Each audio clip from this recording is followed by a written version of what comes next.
who are the top? Who's the GOAT man at the light heavyweight division? If you had to pick. So the GOAT is John. Right. I'm gonna put Forrest up there because of what he did for the sport and the division in general. Okay. Chuck. Oh, that's right. Gotta go Chuck.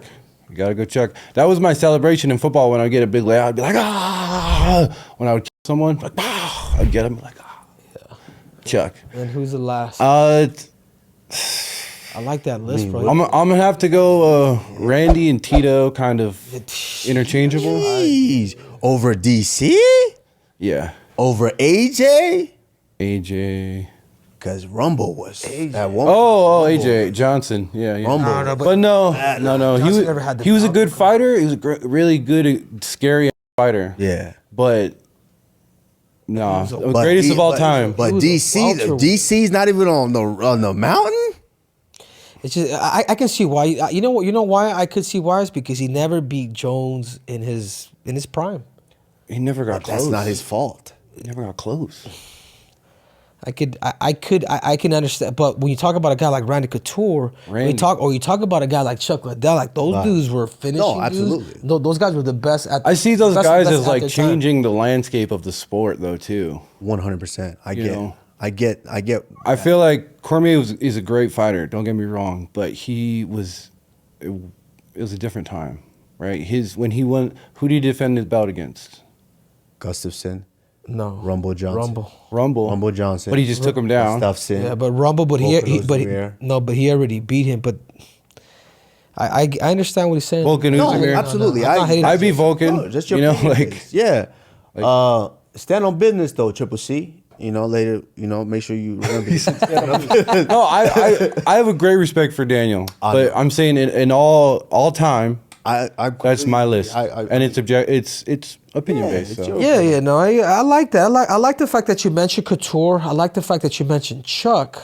I think those are the guys that really at that time there was no running, bro. It was because we weren't having UFC events. You're like fighting Shogun. You got Shogun. You're fighting Sugar Rashad. Yeah, Evans. Rashad. When Rashad was, his hands Jackson. were crazy back then. Yeah, Lyoto Machida. Yeah, Machida, the dragon, running around up kicking fools in the face. That was it.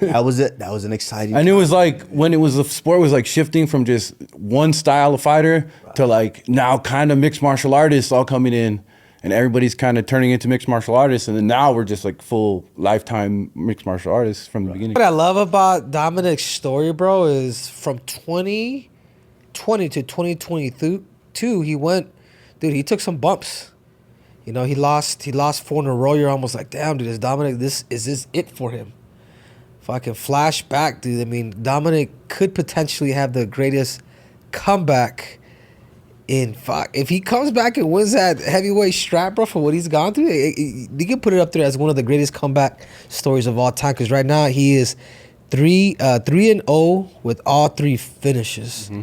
And before that, were you 0-4? All 4 finishes? 4 losses. All 4 losses. Yes, but were they finishes? No, the Jones loss. Oh yeah, the Jones loss. And then 3 finishes. Right. Yeah. And now you flipped it around, come back on a 4-fight win streak with 3 finishes? Yep. Yeah. It's just, man, I went from nothing to #1 contender down to 15, and then now I'm back at 8. I got to be honest. Okay, my first time really kind of knowing who you are and hearing you was you fought on my undercard in Santiago, Chile.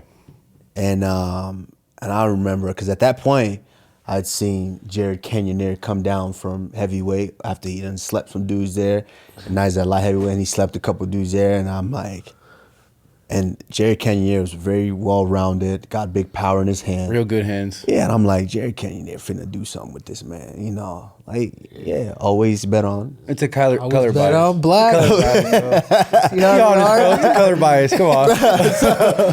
So I'm like, because I had seen him at that point, I hadn't really seen. I was relatively unknown. right, and so while we were in Chile, I got to see obviously your coach. Shout out to Joe Daddy Stevenson, and I obviously recognize him, and I'm like, talk to him a little bit. He's like, yeah, he's here to coach Dominic Reyes, and I remember at the time I was like, okay, cool. And, you walk around, I'm like, Yeah, no. you about to fight All right. here, Jesus. But the end of that fight, I got introduced to Dominic Reyes. I'm like, oh, and they were like, oh, the dude is a football player.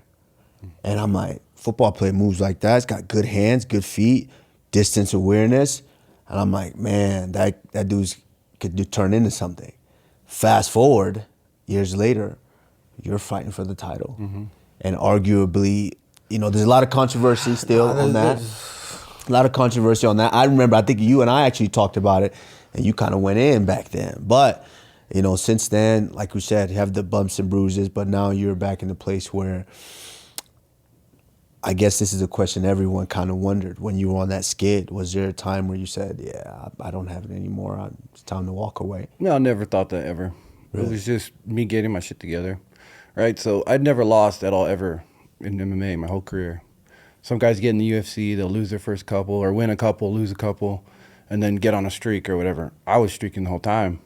So when I came out and lost, I lost this into John, the whole like, I tried to make changes that I didn't need to make. Like I changed my team. Like, why'd you change your team, you know? I tried to change my style to be more sitting in the pocket and just throwing hands. I tried to be, I need more power. And like, I tried to figure out why I lost that fight and I tried to figure out why I didn't knock out John, because I hit him pretty fucking clean a bunch of times. And I'm like, I just didn't have enough power. So I tried to change my style to stand in the pocket more, whole new coaches, whole new team. And that fucked me up, right? You change everything and you already have it and you're changing it. Why? And it took a little bit of self-discovering journey. Like I went and trained with Piera and Glover for the Span fight.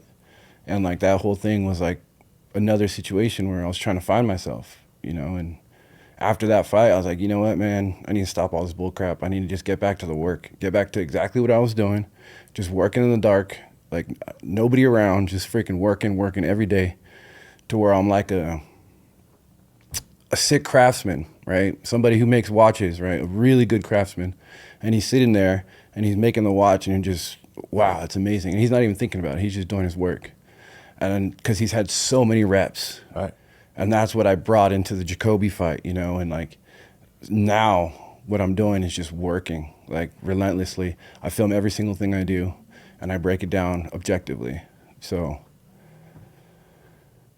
I know when I'm getting better and when I'm getting worse objectively, not subjectively. And it's really made a difference because I don't worry about anything anymore. When I fight, I go, I'm a bad dude. And I've done all the work that, like, shit happens. Yes, it's fighting, you know, but I've done everything I could do.